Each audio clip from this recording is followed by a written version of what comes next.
네, 안녕하십니까. 버식입니다. 자, 지금 현재 호르무즈 해협에 유조선이 통과하기 위해서는 암호화폐로 결제를 해야지 통과를 할 수 있다. 이렇게 이란 측에서 발표가 나왔습니다. 그런데 현재 이란이 원하고 있는 것은 USDT나 USDC 같은 스테이블 코인이 아니라 비트코인 혹은 위안화 결제를 원하고 있다는 게 흥미로운 포인트입니다. 그러니까 스테이블 코인은 미국 정부나 혹은 특정 기업이 언제든지 그 가상화폐 지갑을 동결해버릴 수 있기 때문에, 그래서 이란 측에서는 금융 제재에 내성이 있는 비트코인을 원하고 있다, 이런 이야기를 하고 있습니다. 그와 동시에 현재 미국에서 뉴욕타임즈나 그리고 기타 BBC 같은 그런 언론 매체에서 사토시 나카모토가 누군지 알고 있다, 사토시 나카모토의 초기 지갑에 저장되어 있는 120만 비트코인이 이미 미국 정부의 소나기에 들어갔다, 이런 뉴스가 나오고 있어요. 그 대상으로 지목된 사람이 영국의 암호학자인 애덤 백이라고 하는 사람인데, 이 애덤 백이 과거 1997년에 개발한 해시캐시라는 기술과 비트코인의 기술이 매우 유사한 점이 많다. 그리고 이 사람의 커리어나 온라인 활동 시점을 봤을 때도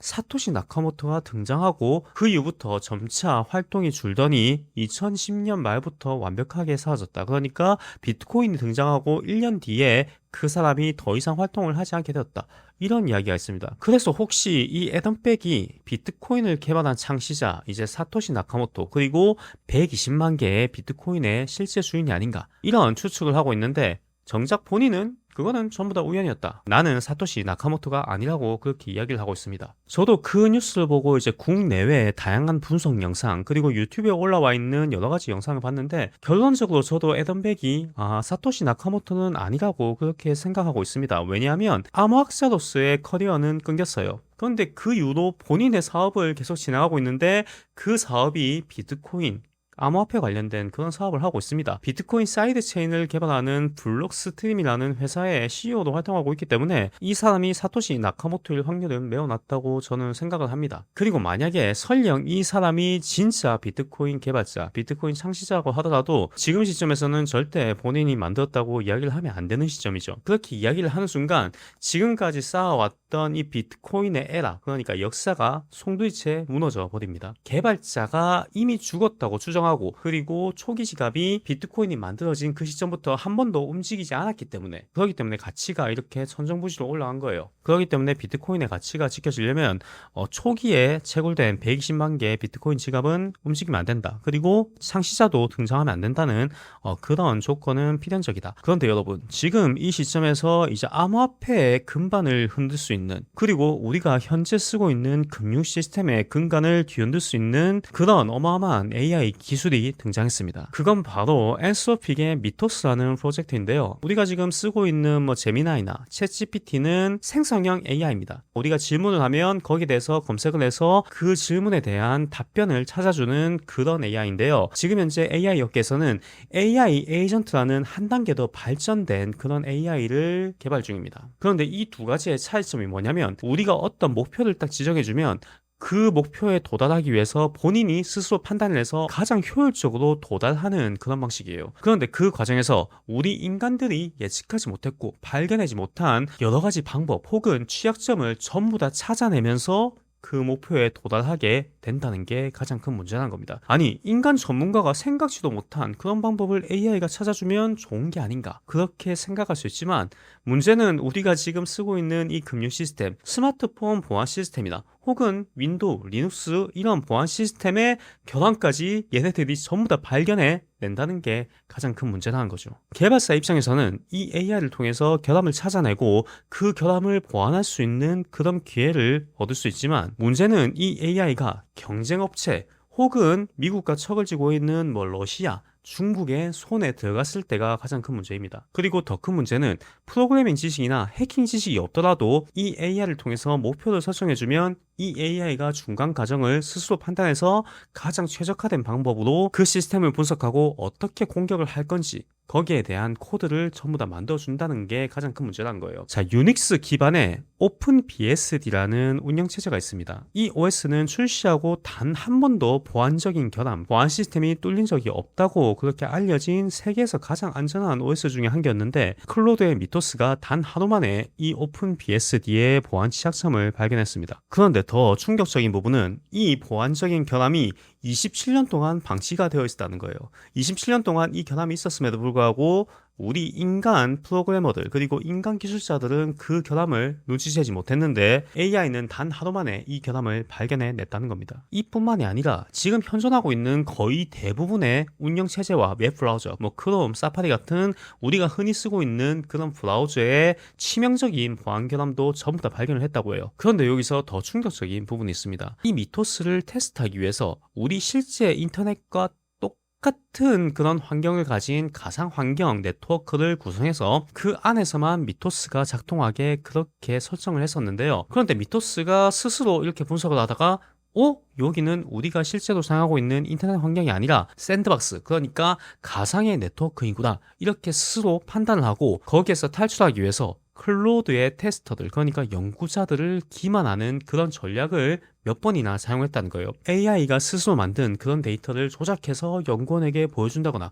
혹은 연구원들을 속일 수 있는 그런 스팸 메일을 본인이 만든다거나 이런 식으로 여러 가지 기만 저술을 써서 결국에는 그 가상환경 네트워크를 뚫고 실제 인터넷 네트워크로 나오는 데 성공을 했다고 합니다. 과거의 영화 터미네이터 스카이넷 혹은 매트릭스가 실제로 이뤄지는 게 아닌가, 그렇게 생각할 정도로 정말 위험하고 소름 돋는 그런 AI가 등장했다. 이러한 이유로 미국의 재무부와 그리고 미국의 중앙은행, 연준이 긴급 회의를 벌였습니다. 왜냐하면 우리가 지금 쓰고 있는 거의 대부분의 금융 시스템, 그러니까 레거시 시스템이라고 하죠.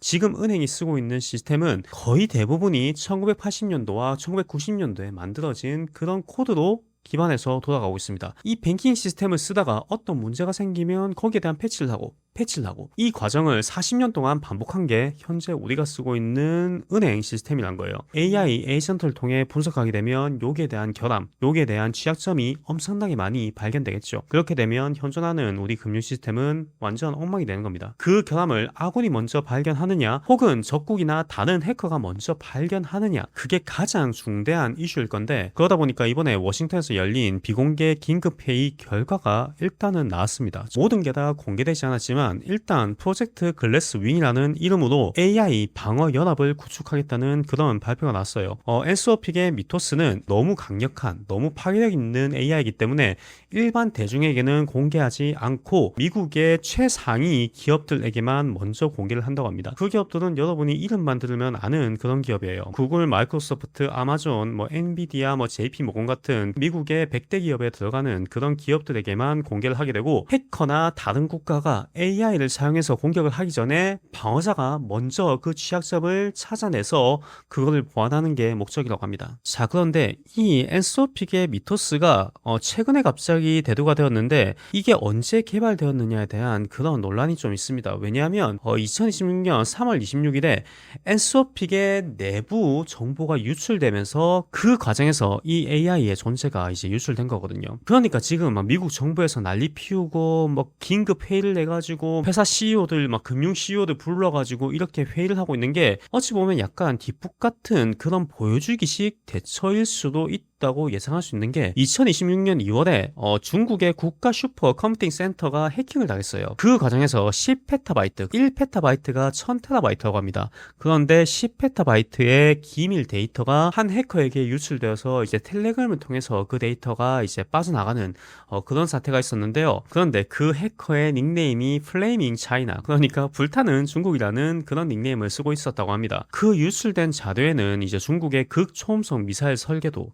전투기 시뮬레이션 데이터, 그리고 바이오 정보학 같은 그런 연구 자료가 전부 다 포함되어 있었다고 해요. 6개월 동안 꾸준히 그 데이터가 유출되었는데 정작 중국 내에서는 해킹 사실을 몰랐었다고 합니다. 그렇기 때문에 이 과정에서 엔스워픽의 미토스가 만약 그때 개발되었다면 이 AI가 중국의 슈퍼컴퓨터를 해킹하는데 도움을 주지 않았을까, 어떤 보안 취약점을 발견하는데 일조하지 않았을까, 이런 합리적인 의심을 해볼 수도 있다는 거죠. 그리고 이런 의심이 합리적인 게 엔스워픽의 코드가 실제로 중국의 국가지원 해킹 그룹인 GTG1002에서 활용이 되었었던 그런 이력이 있습니다. 이 사건도 얼마 안 됐어요. 2025년 9월에 있었는데 클로드 AI의 코드를 타독시켜서, 그러니까 제약을 풀어버린 거죠. AI한테 뭘 하지 말라, 이런 제약을 해제시킨 이후에 전 세계 30여 개 기관을 대상으로 사이버 스파이 활동을 벌린 게 포착되었던 그런 기록이 있습니다. 그런데 그 과정에서 인간 해커가 개입을 했던 거는 약 10%에서 20% 정도고, 나머지 80%는 이 AI 코드가 스스로 판단을 해가지고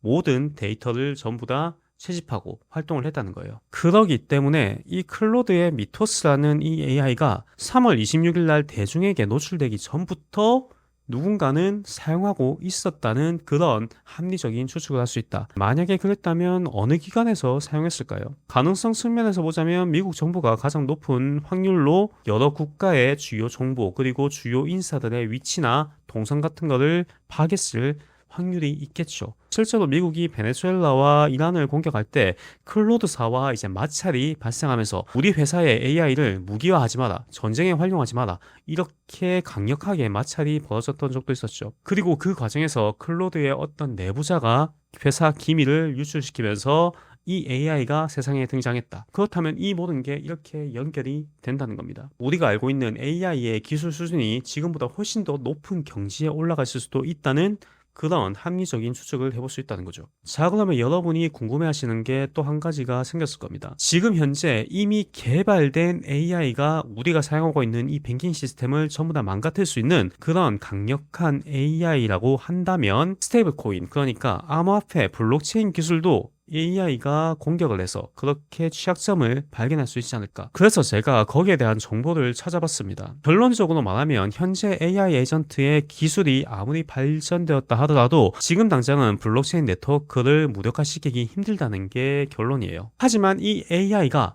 양자 컴퓨터를 만나서 양자 컴퓨터를 활용해서 해킹을 하게 된다면 지금 현재 비트코인과 이더리움의 서명 알고리즘은 빠른 시일 내로 해킹될 수도 있다는 그런 연구 결과가 구글의 양자 AI 연구소를 통해서 그렇게 밝혀졌습니다. 원래라면 현재 양자 컴퓨터 기술로는 불가능하고 2035년 이후쯤에나 가능하지 않을까 이런 추측을 했었는데 AI 기술이 발전하면서 AI와 양자 컴퓨터가 만났을 때 빠르면 2029년에 비트코인과 이더리움의 보안이 뚫릴 것이다. 이런 예측을 하고 있는데 간단히 이야기해서 양자 컴퓨터가 엑스칼리버라고 한다면 AI 에이전트는 이 엑스칼리버를 가장 잘 활용할 수 있는 이제 선택된 용자라고 그렇게 볼 수 있습니다. 그렇기 때문에 먼 미래의 일일 줄 알았던 디지털 금융 시스템으로의 전환, 이게 생각보다 엄청나게 빨리 다가올 수도 있다는 겁니다. 왜냐하면 중국과 러시아도 AI를 개발하고 있기 때문에 현재 클로드와 비슷한 수준의 그런 AI를 개발하게 되면 지금 현재 금융 시스템은 답이 없다. 최대한 빨리 디지털 금융으로 넘어가야 되는 그런 국제적인 숙제가 생겼다는 겁니다. 그렇다면 이 시점에서 비트코인과 이더리움이 AI의 조합으로 깨질 수 있는 그런 보안이라면 반대로 양자 컴퓨터 기술이 발전한다 하더라도 깨지지 않는 그런 보안 시스템을 가진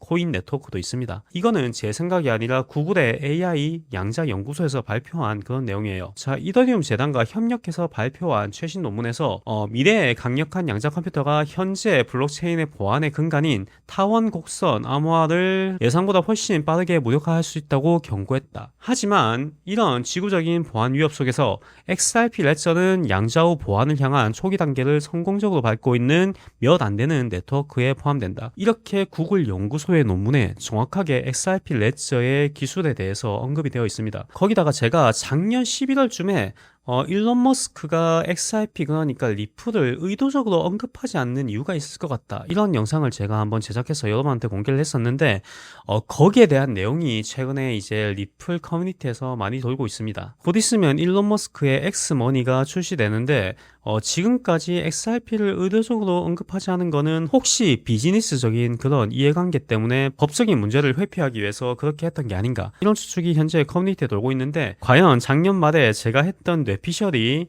실제로 이루어질 수 있는지 이런 거를 보는 것도 이제 한 가지 재미가 되겠죠. 거기다가 리플의 전 CTO였던 데이비드 스워츠가 2024년 11월에 Not Today 사탄이라는 그런 트윗을 올리고 그 후에 리플의 가격이 한 달 동안 4배가 올랐다고 합니다. 그런데 이 데이비드 스워츠가 최근에 또다시 Not Today 사탄이라는 그런 트윗을 올렸다고 해요. 이 트윗이 어떤 거를 암시하는 그런 시그널인지 아니면 그냥 본인이 올리고 싶어서 올린 건지 그거는 정확하게 알 수 없지만 과거의 연관성을 빗대어 봤을 때 이 트윗을 올렸을 때 갑자기 올라가더라, 그런 이유로 해외 리플 커뮤니티가 현재 매우 기대를 많이 하고 있습니다. 여러 가지 양자 내성에 관련된 그런 내용도 있고 AI 이슈와 보안 이슈가 딱 등장했는데 리플은 양자 컴퓨터가 나와도 안전하다는데 그러면 당연히 금융 시스템은 리플의 XRP를 활용하는 게 정답이 아닌가, 이런 기대와 더불어서 이런 이슈도 있다, 그렇게 여러분한테 소개를 드리면서 자, 오늘 영상은 여기까지 하겠습니다. 항상 제가 하는 말이지만 저는 투자 조언을 하지 않습니다. 제 정보를 기반으로 스스로 여러분이 판단을 하시고 나중에 많은 수익을 벌게 되면 저에게 후원만 조금 해주시면 됩니다. 예, 그러면 오늘 영상 여기까지 하고요. 다음 영상에서 뵙겠습니다. 감사합니다.